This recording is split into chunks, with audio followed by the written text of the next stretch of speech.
कल तुम्हारा रीनीट 2026 का पेपर है और इस वीडियो पे तुम शायद इसलिए आए हो क्योंकि तुम इस टाइम पे रिवीजन पढ़ाई नहीं कर पा रहे और सबसे ज़्यादा तुम्हें डर लगा जा रहा है कि कल क्या होगा, मैं 100% दे भी पाऊंगा या नहीं दे पाऊंगा। क्योंकि तुम्हें पता है यार, मेरा सिलेबस भी कवर नहीं हुआ, मेरे रिवीजन भी नहीं करा ढंग से। और सबसे बड़ी बात बताऊं तुम्हें, जब से रीनीट अनाउंस भी हुआ था ना, जब से तुम पढ़ भी नहीं पा रहे हो, रिवाइज भी नहीं कर पा रहे हो तुम। और कल क्या है, पेपर।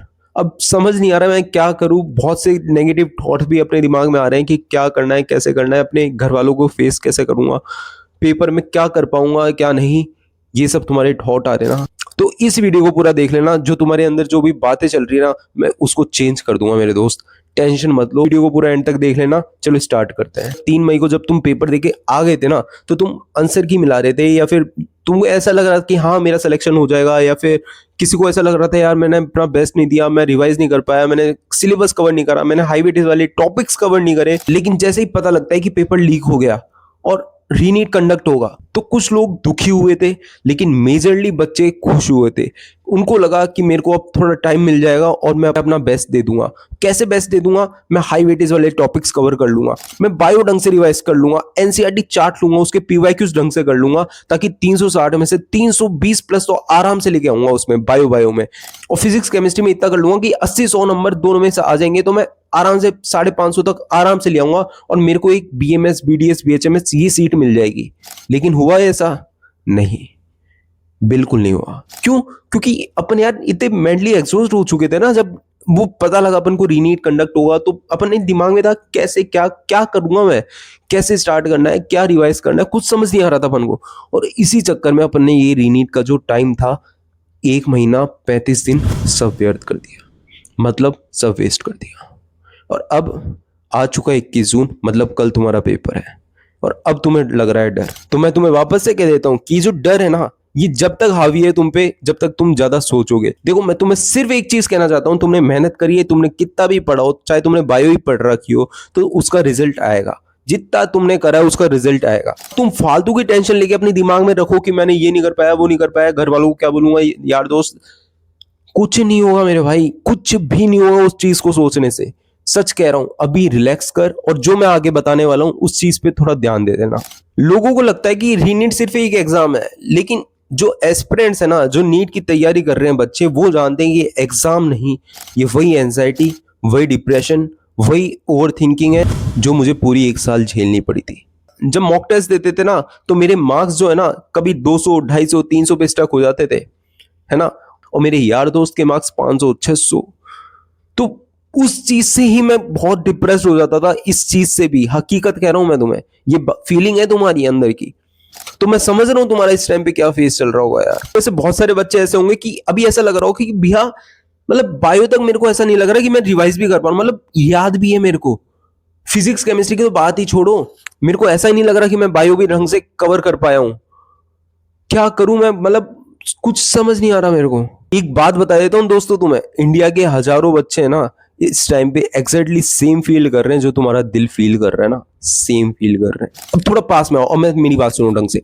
जिस बच्चे ने अभी कुछ भी नहीं करा है, वो ये टेंशन में है कि मैं अपने घर वालों को क्या बोलूं, मतलब, और जबकि उसने ऐसे घर वालों को प्रिटेंड करवा रखा है कि मैं अच्छा पढ़ा हूं, अच्छी पढ़ी हूं, लेकिन नहीं हो पाया। तो उसके लिए मैं कह रहा हूं कि ज्यादा मत सोचो। तुम्हारे पास बायो की एनसीईआरटी है, लग जाओ। बायो की एनसीईआरटी है ना, रिवाइज कर जाओ। जो तुमने इंपॉर्टेंट हाईलाइट कर रखी ना लाइनें, ये नहीं स्टार्टिंग से दा से स्टार्ट करके जेड तक जाना है भाई, नहीं करना ऐसा। ये रिवीजन नहीं होता, समझो मेरी बात। रिवीजन किसे कहते हैं? रिवीजन कहते हैं जो अपन ने इंपॉर्टेंट लाइनें हाईलाइट कर रखी ना, जो अंडरलाइन कर रखी पेंसिल से, पेन से, उन्हें रिवाइज करना होता है। क्यों? क्योंकि वो अपन जानते हैं कि वो इंपॉर्टेंट लाइन होती है, वो मैं अपने दिमाग से स्किप करता हूं। ठीक है, वो करना है। और पीवाईक्यूज तुम्हें करने हैं, ये नहीं कि तुम इजी पीवाईक्यूज भी कर रहे हो, नहीं। वो पीवाईक्यूज करने हैं जो तुमसे बार बार गलत होते हैं, जिसको तुमने सर्कल बना रखा है, जिसको तुमने कलर से सर्कल बना के ऐसे साइड में कर रखा है कि ये क्वेश्चन मेरे से बार बार गलत होता है। तो उस टॉपिक को ढंग से कवर करना है और उस पीवाईक्यू को ढंग से करना है। अगर इस टॉपिक से ऐसा क्वेश्चन बनता है तो मेरे से गलत नहीं होना चाहिए। पहली बात क्लियर।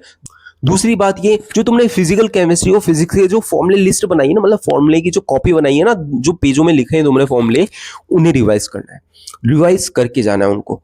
ठीक है, दूसरी बात क्लियर। तीसरी बात क्या है, जो तुमने मिस्टेक कॉपी बनाई है ना, जिससे तुम्हें पता है कि मैंने क्या क्या गलती करी है, मतलब रीनीट के दौरान या फिर नीट के दौरान जो मैंने गलतियां करी वो तुमने मिस्टेक कॉपी में लिखी होगी, तो उनको देख के जाना कि ये गलतियां मेरे से पेपर में नहीं होनी चाहिए। ये बातें अपने जहन में, अपने दिमाग में बैठा लेना दोस्तों। और मैं तुम सबको कहता हूं, तुमने चाहे कितना ही पढ़ा हो, चाहे तुमने 20% कर रखा हो, 30% कर रखा हो, 60% कर रखा हो, 50% कर रखा हो, फिक्र मत करो। मेरी बात ध्यान से सुनो, कोई तुम्हें आके ये नहीं कहेगा कि तूने ये कर लिया वो कर लिया, कोई नहीं।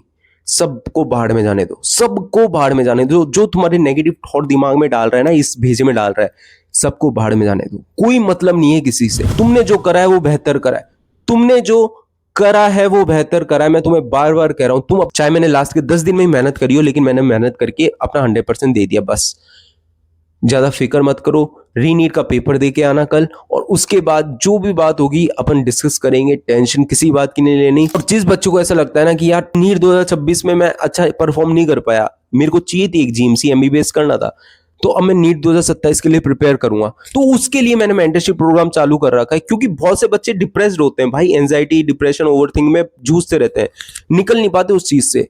तो उनको एक चाहिए होता है मेंटर कि हाँ भाई, मैं अगर गलत रास्ते पे हूं तो मुझसे बात कर ले, मुझे सही रास्ता दिखा दे। तो उसके लिए मैंने मेंटरशिप प्रोग्राम चालू कर रखा है। If you want to join तो मुझे मेल कर देना अपने नंबर, मैं तुमसे कांटेक्ट करूंगा। और सबसे बड़ी बात क्या है, जब तुम कल एग्जाम हॉल में एंटर करोगे ना, तो वहां के इन्वायरमेंट को कैसे अपन को स्टेबलाइज करना, मतलब ठीक ठाक करना है, कैसे करना है, मेरी बात सुनो। तुम्हें ये नहीं सोचना है कि तुमने कितने चैप्टर नहीं पढ़े, तुम्हें ये बिल्कुल नहीं सोचना है कि तुमने कितना रिवीजन कर, तुम्हें ये बिल्कुल नहीं सोचना है तुमने कितने मॉक टेस्ट दिए, तुम्हें बिल्कुल नहीं सोचना है कि तुम्हारे मार्क्स कहीं स्टक हुए थे, तुम्हें बिल्कुल नहीं सोचना है कि इसकी कट ऑफ क्या जाएगी। तुम्हें सिर्फ एक बात ध्यान रखनी है, कोई इस पेपर में जो भी आता है ना, वो मैं अपना 100% दूंगा। सबसे बड़ी बात, ये फालतू के तुक्के में मत लग जाना तुम कि ये कर देता हूं, ये कर देता हूं, सारे क्वेश्चन अटेम्प्ट नहीं आता है उससे करना। और जिसमें तुम 50% श्योर हो कि भाई ए और सी में से कोई ऑप्शन हो सकता है, उसमें तुम तुक्का लगा सकते हो, उसमें तुम सोच समझ के कर सकते हो। ये नहीं कि तुम्हें 4 ऑप्शन का मतलब ही नहीं पता, क्वेश्चन का समझ ही नहीं आ रहा और तुम तुक्का लगा रहे हो। ऐसा मत करना दोस्त, क्योंकि नेगेटिव मार्किंग होती है। आए हुए नंबर से भी मार्क्स कट जाएंगे ना, तो बहुत दुख होगा। मैं वापस से कह रहा हूं, आए हुए नंबर से भी अगर मार्क्स कट जाते हैं ना, बहुत दुख होता है। तो टेंशन बिल्कुल मत लो, अपन है, सब मैनेज कर लेंगे। लव यू ऑल, बिल्कुल फिक्र नहीं करनी। और स्पेशली गर्ल्स के लिए कह देता हूँ, अगर तुम्हें कोई भी प्रॉब्लम चल रही है, कोई भी बात है, तो तुम उसको पहले ध्यान रखना, हेल्थ को सही रखो और फिक्र मत करो। अब एक प्यारी सी स्माइल कर दो, ठीक है। और thank you so much for watching this video. I hope so जो मैं तुम्हें समझाना चाहता हूँ एग्जाम से पहले क्या करना चाहिए तुम्हें, तो वो तुम समझ गए होंगे। तो कीप स्माइलिंग, मिलते हैं नेक्स्ट वीडियो में।